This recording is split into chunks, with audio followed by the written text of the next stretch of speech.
Welcome back, superstar. This is video 4 of how to lead a transformational retreat, stepping into leadership. So this video is all about you. Let's go.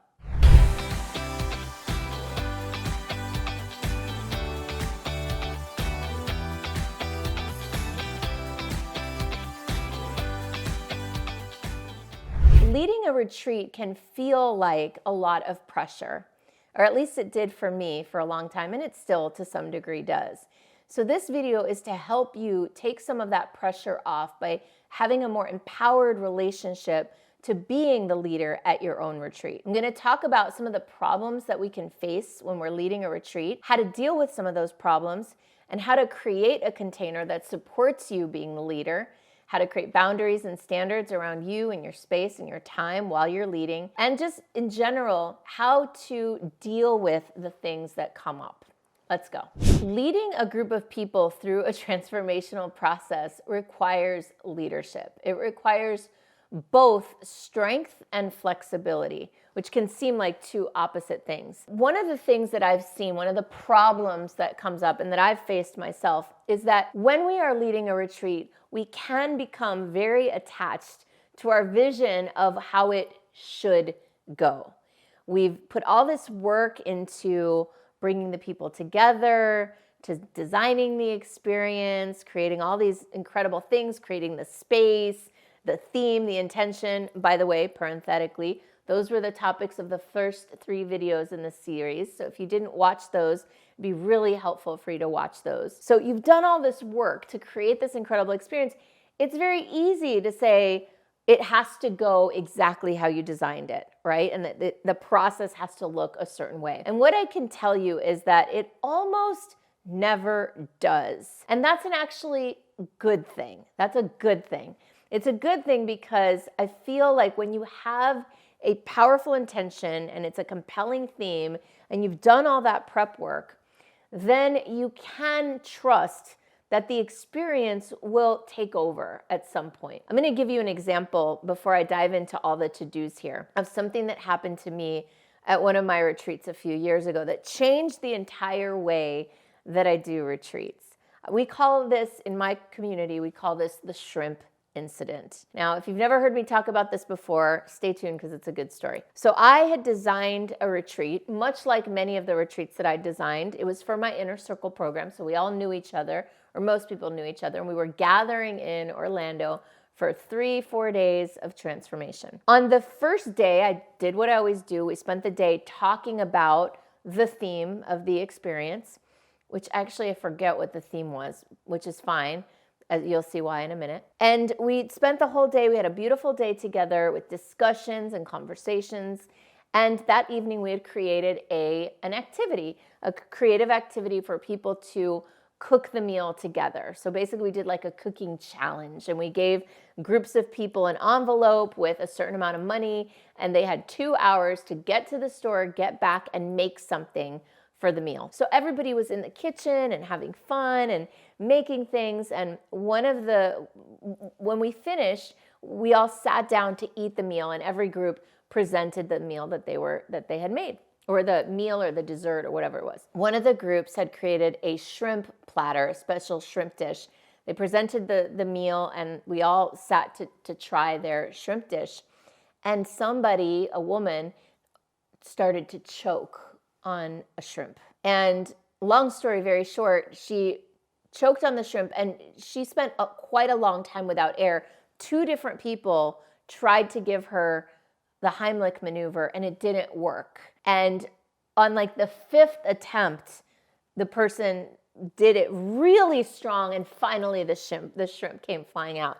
But she had spent like a good minute or so without air, and it's not like she knew that would be her last breath in a while. You know, it's not like she took a deep breath, right? She was choking. When she came back, and we were all like so relieved, right? I was really relieved, you know, obviously for obvious reasons, that she was okay. And also, my God, like this was the retreat that I put together. I felt responsible.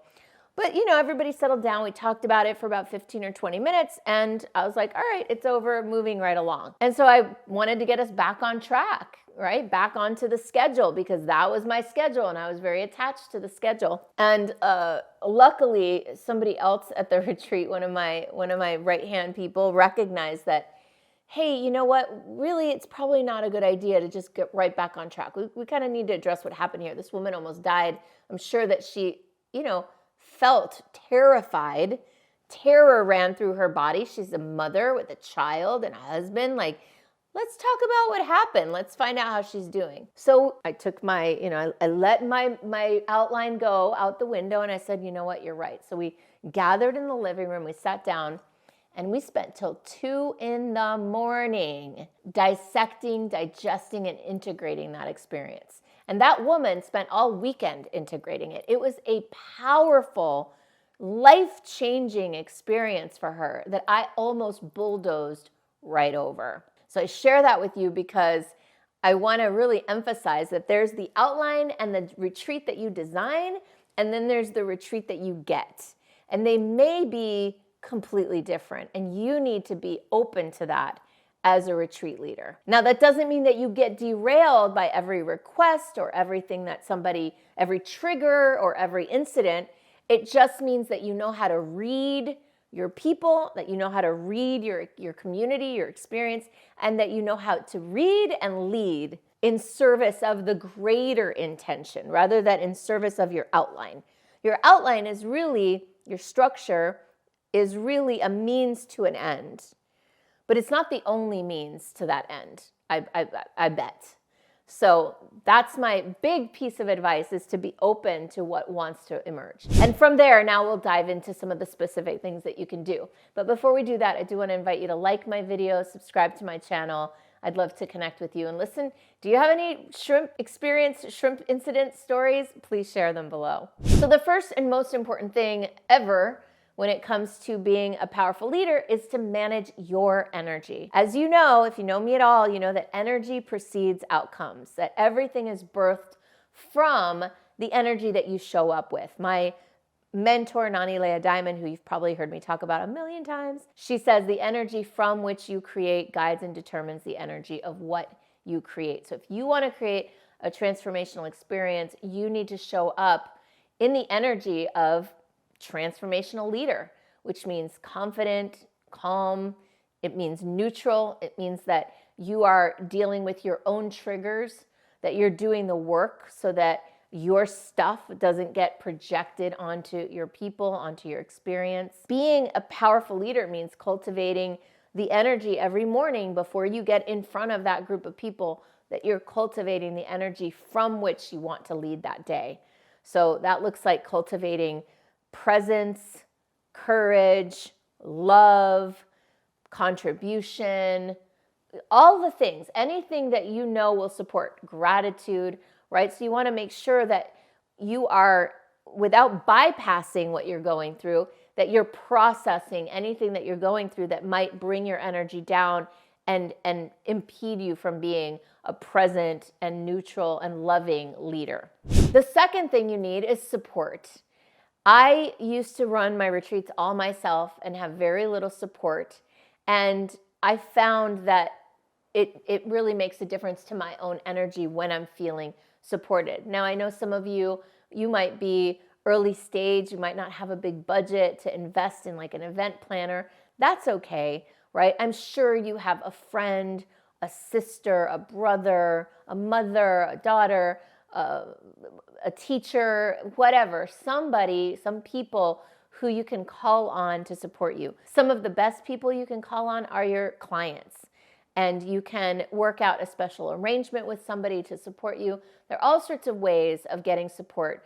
Do not cheat yourself of the opportunity to feel supported so that you can fully step into your leadership. Another big piece, which I did talk about in the second video in this series, but I want to touch on again, is what's going to help you be an empowered leader and also be treated as such by the people, is doing a strong pre-frame right at the beginning of the retreat. That's where you set the container. That's where you set the agreements and the agreement field that's going to run the experience. I talked about those in the second video, so I'm not going to belabor them. Go back to that video and watch it for very specific directions about how to create a container. So when you do that, when you create a container and set it powerfully, then it's also on you to manage it and to make sure that people are living up to it and to call in anyone who's not and have a conversation to bring them back up to that standard.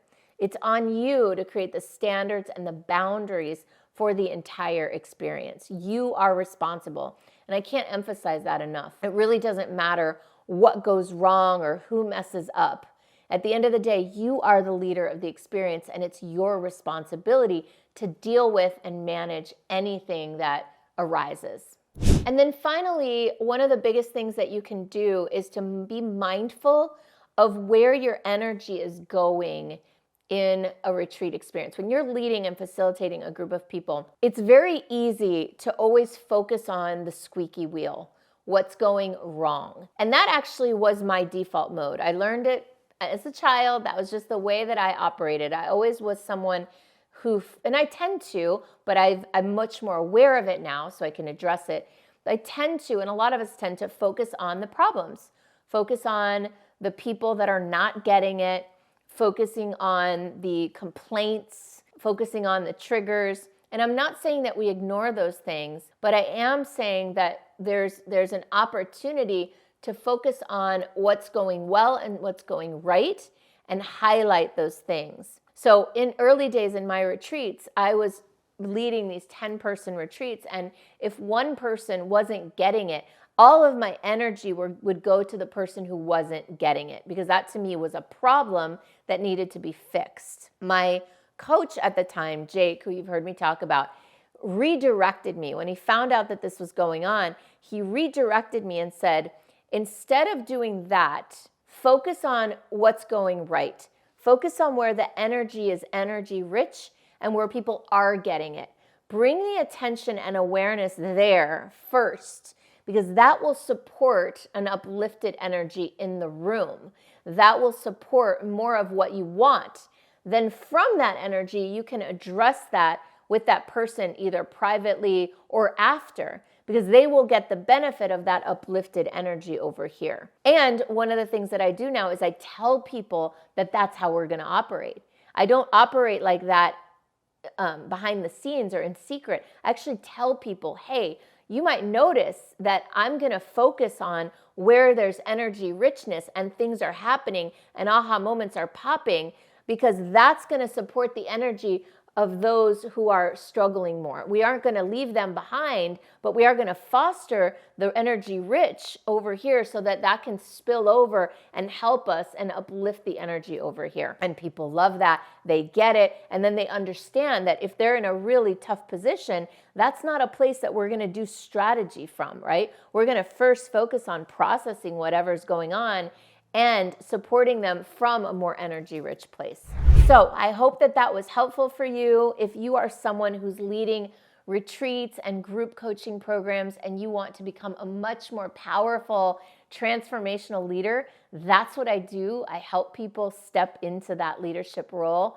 And the way I do it is through retreats of my own. So if you're curious about attending one of my retreats, learning about working with me, visit superstaractivator.com/go, and that'll tell you how you can get on a call with me and find out what it looks like to work together.